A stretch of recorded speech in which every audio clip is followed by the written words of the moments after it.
SIL kept making offensive remarks about my husband because he's a stay-at-home dad, and I finally reached a breaking point by revealing the way he had supported their whole family during tough times, right in the middle of her wedding rehearsal dinner. I want to share exactly what went down, but first, let me expand on the entire backdrop of this situation so it's absolutely clear why I lost my composure and said something nobody else was prepared to say. I am a 28-year-old woman named Ava, and my husband Jason is 29. We've been together for 6 wonderful years, married for 3, and we have a sweet 1-year-old daughter. The two of us met through my brother, who is quite close to Jason because of their professions. Jason was working as a police officer at the time, and my brother runs a popular pizza restaurant that Jason used to visit after long, exhausting shifts. Their casual chats grew into a real friendship, and eventually my brother brought Jason home for a Thanksgiving dinner one year. That was the first time I laid eyes on him. We clicked in a way I'd never felt before, so a short time later, I asked him out. We started dating, and it felt like every month together only strengthened our connection. Then, after 3 years of building our relationship, he proposed, and we officially tied the knot. Even before we got married, I had met his family multiple times. Most of them were genuinely kind to me, always making an effort to welcome me, with the glaring exception of my sister-in-law, Janice, who is 27. Even my mother-in-law, who could be a bit stern at times, was generally nice to me, but Janice never bothered to mask her disapproval, which caused me to wonder what I had done to deserve that attitude. Jason repeatedly assured me that Janice would eventually warm up to me, but that day never arrived. Janice was subtle in her displeasure, rarely hurling obvious insults in front of others. Instead, she favored underhanded comments, disguised as well-intentioned jokes or so-called constructive criticism. At first, her words really irritated me. I used to replay them in my mind afterward, feeling wounded and annoyed, but eventually I decided that giving her the satisfaction of seeing how her snarky comments affected me wasn't worth it. She was aware that her brother adored me, so she avoided blatantly insulting me in front of him, presumably because she feared he might distance himself from her if she went too far. He recognized the tension between the two of us and, whenever we visited his family, he would make sure I was never alone in a room with Janice if he could help it. I insisted he shouldn't cut off his entire family or even Janice herself just because of these persistent, condescending remarks.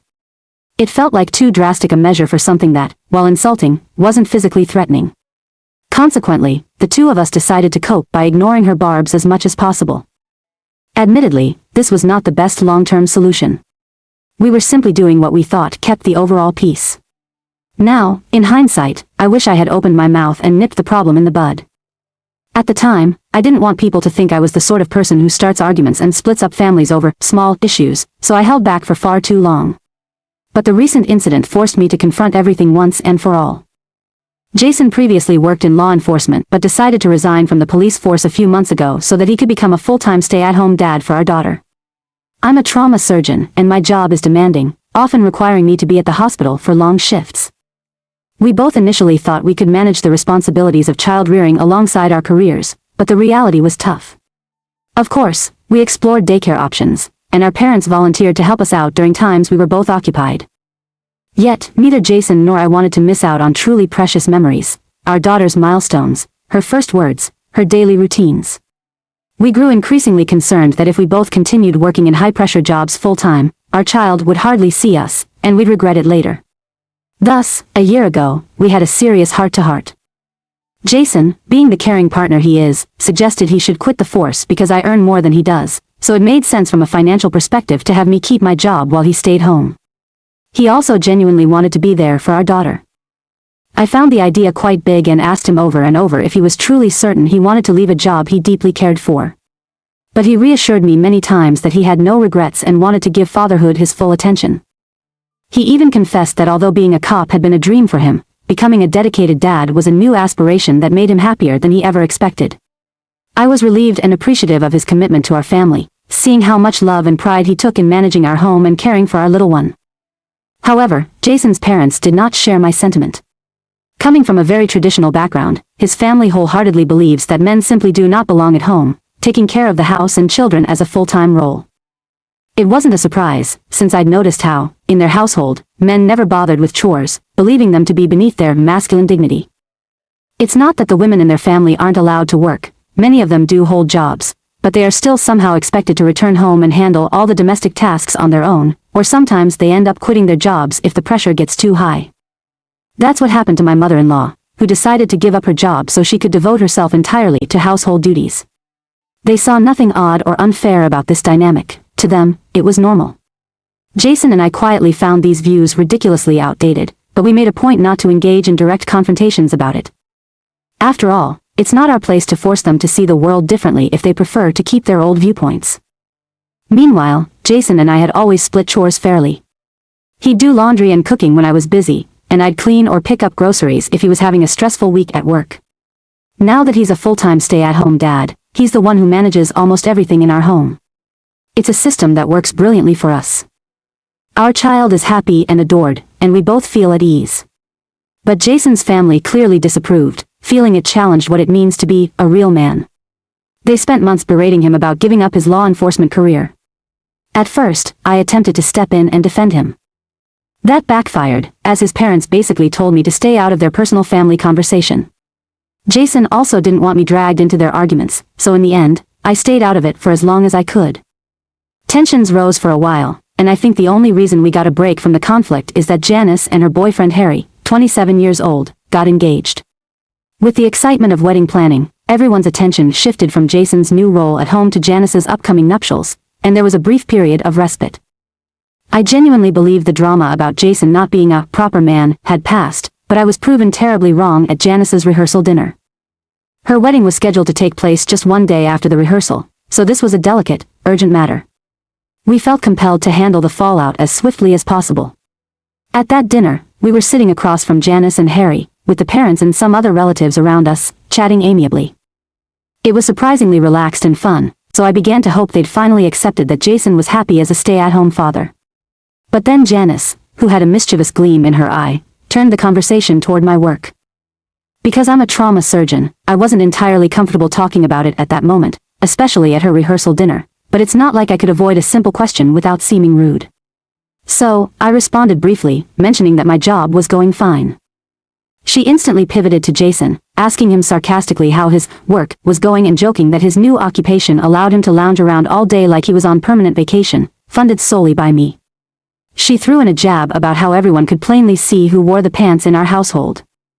The additional digs kept coming, all aimed at making Jason sound pathetic for relying on my paycheck.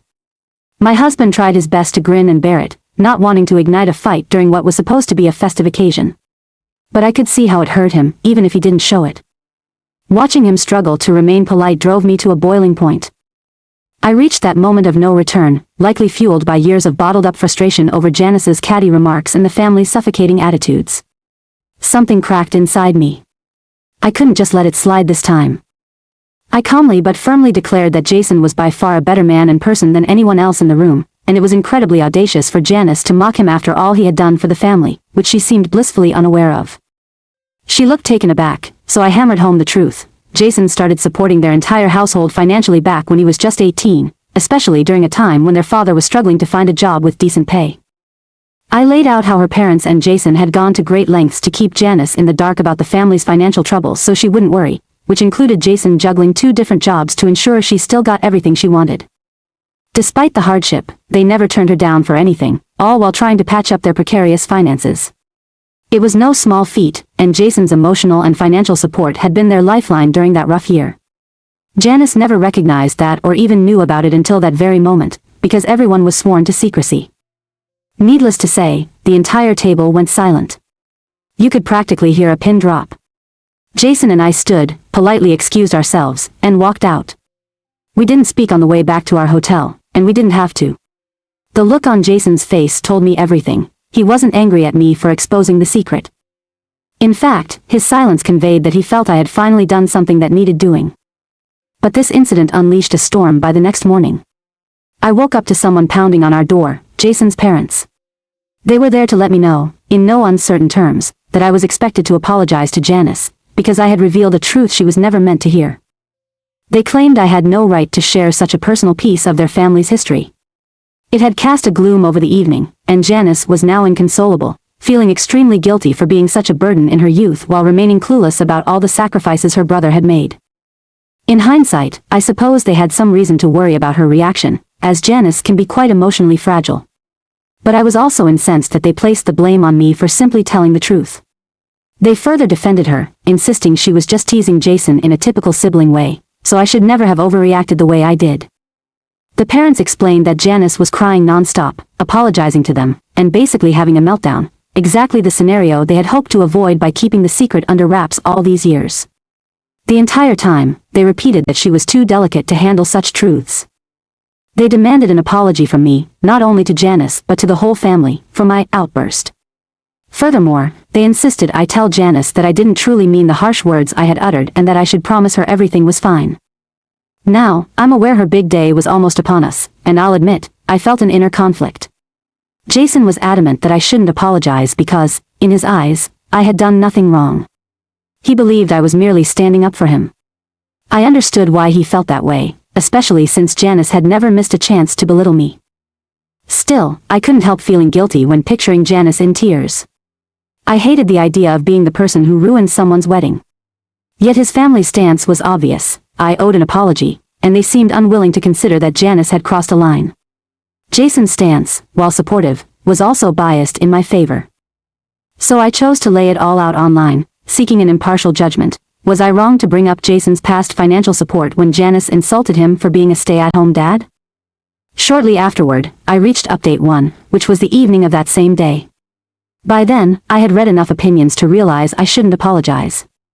Jason and I were in our hotel room, hurriedly gathering our belongings to depart because the idea of attending Janice's wedding after that explosive dinner felt deeply uncomfortable.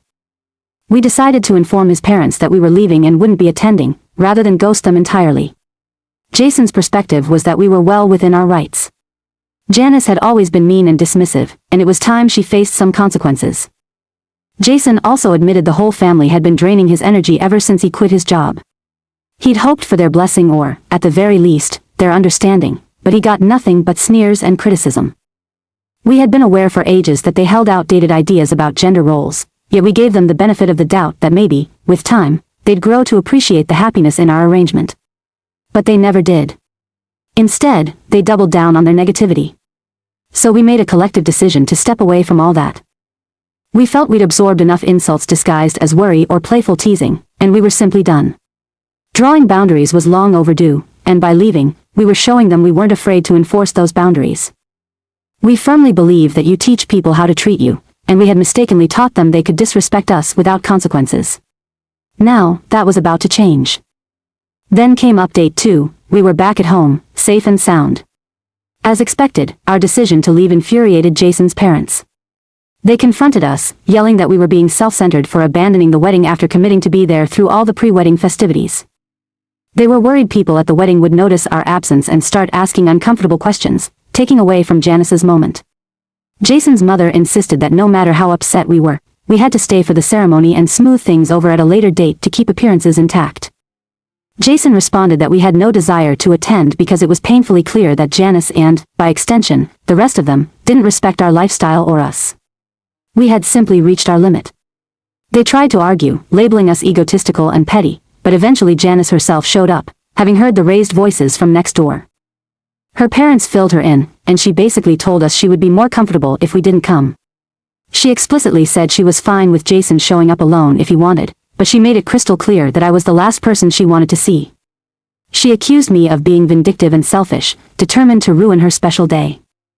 At that point, both she and I got into a heated back and forth. I regret allowing myself to be pulled into a petty altercation, but it also gave us a natural reason to just get our things and walk away.